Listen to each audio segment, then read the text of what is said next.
Assalamualaikum warahmatullahi wabarakatuh. Saya perwakilan dari kelompok 5 akan mempresentasikan laporan proyek kelompok riset operasi tentang penjadwalan. Pertama-tama saya akan memperkenalkan anggota kelompok yang terdiri dari saya sendiri yaitu Salma Linda Sri dengan NIM F1 S1 22043. Kemudian ada Novita Herawati dengan NIM F1 S1 22044. Kemudian ada Fitri Dwi Lestari dengan NIM F1 S1 22050 dan yang terakhir ada M Azikri Farhan dengan NIM F1 S1 22143 yang diampu oleh Pak Pradita Eko Prasetyo Utomo SPD MCS. Pertama, saya akan menjelaskan tentang studi kasus. Jadwal perkuliahan adalah salah satu elemen penting dalam sistem pendidikan yang memastikan kelancaran proses pembelajaran mengajar di sebuah institusi. Penyusunan jadwal kuliah yang efisien dan terstruktur sangat mempengaruhi pengalaman belajar mahasiswa dan kinerja dosen. Sebuah jadwal yang baik harus memperhatikan berbagai faktor seperti ketersediaan ruang kelas, waktu yang tidak bertabrakan antara mata kuliah, serta ketepatan dalam pengaturan jam kuliah agar tidak terlalu padat atau kosong.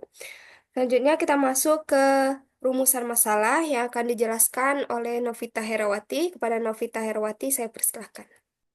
Baiklah, terima kasih kepada moderator. Di sini saya akan menjelaskan terkait rumusan masalah yang ada pada studi kasus yang kita lakukan. Di sini terdapat dua rumusan masalah yaitu hard constraint dan soft constraint. Hard constraint-nya yang pertama tidak ada tumpang tindih jadwal atau mata kuliah yang diajarkan pada kelas yang sama. Misalnya, kelas dengan kode yang sama. Tidak boleh tumpang tindih satu sama lain dalam waktu yang sama. Yang kedua yaitu ketersediaan ruang kelas. Ruang kuliah yang sudah terjadwal untuk kelas lain pada waktu yang sama tidak dapat digunakan oleh mata kuliah lain. Yang ketiga yaitu waktu kuliah yang ditentukan. Jadwal kuliah harus mengikuti waktu yang telah ditentukan oleh pihak universitas atau fakultas. Misalnya, waktu kuliah harus berada dalam rentang jam operasional universitas. Yang keempat yaitu dosen wajib mengajar mata kuliah pada kelas yang telah ditentukan. Adapun soft constraint-nya, di sini preferensi waktu dosen. Dosen lebih suka mengajar pada pagi hari dan atau tidak ingin mengajar setelah jam 4 sore.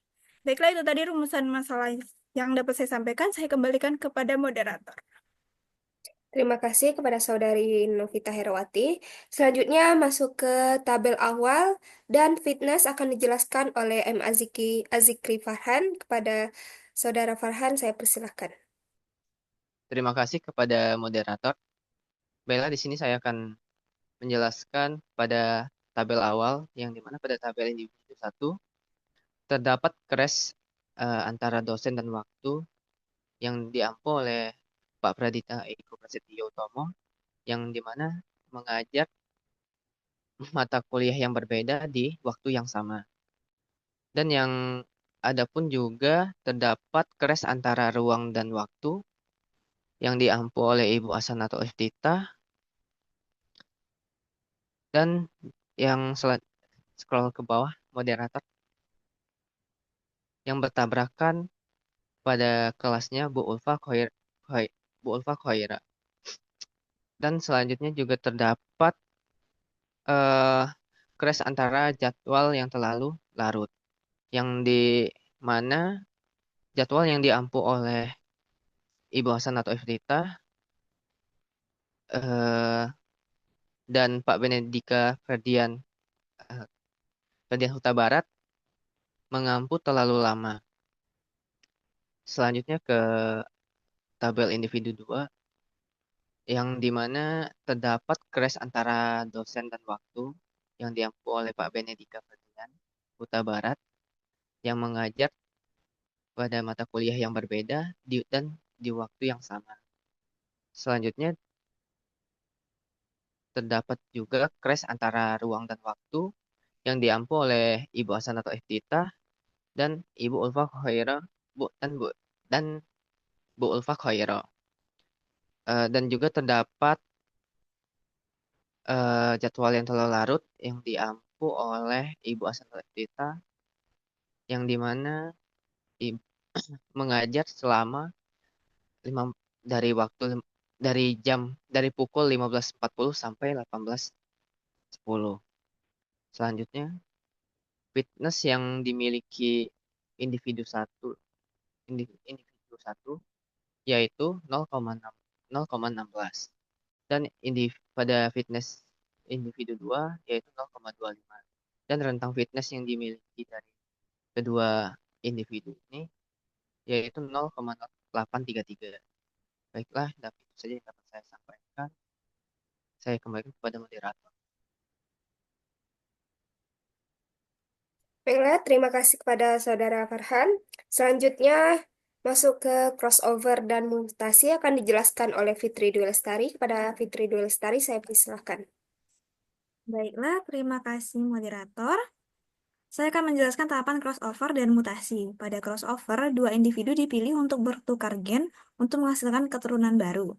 Pada kromosom ini, kami memiliki dua titik potong yang membuatnya menjadi tiga gen. Gen 1 untuk dosen, kode mata kuliah dan kelas, gen 2 untuk hari dan waktu, dan gen 3 untuk ruang. Karena fitness terbaik berada pada individu 2 sesuai dengan yang telah dijelaskan oleh teman saya sebelumnya, maka kami memilih individu 2 sebagai parent-nya dan individu 1 sebagai child-nya. Scroll, tolong. Baiklah, di sini kami ingin menukar gen 1 pada child kromosom 2 untuk dipindahkan di parent. Scroll lagi, Salma. Kami juga akan menukarnya pada parent 2. Boleh naik ke atas lagi, Salma? Dan kami juga akan menukar di kromosom 18 pada gen 1 dan kromosom 23 pada gen 2 dan 3 kepada parent di kromosom 18 dan parent di kromosom 23.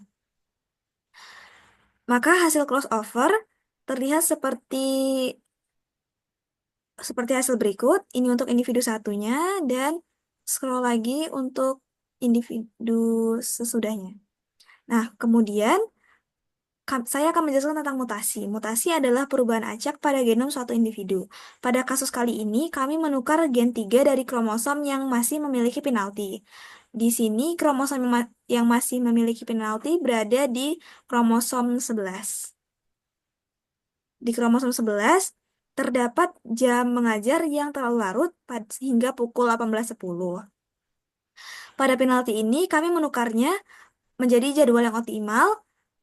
Boleh di-scroll.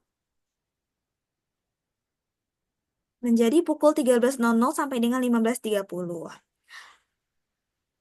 Setelah dilakukan mutasi, kami melihat tidak ada lagi penalti yang berada pada penjadwalan ini, maka kami memutuskan bahwa penjadwalan ini telah optimal. Selanjutnya saya kembalikan ke moderator. Terima kasih kepada Fitri Dwi Lestari. Selanjutnya terakhir yaitu kesimpulan akan dijelaskan oleh Novita Herawati. Kepada Novita Herawati, saya persilahkan. Baiklah, terima kasih moderator. Di sini saya akan menyampaikan kesimpulan dari hasil penelitian atau analisis dari studi kasus yang telah kita lakukan.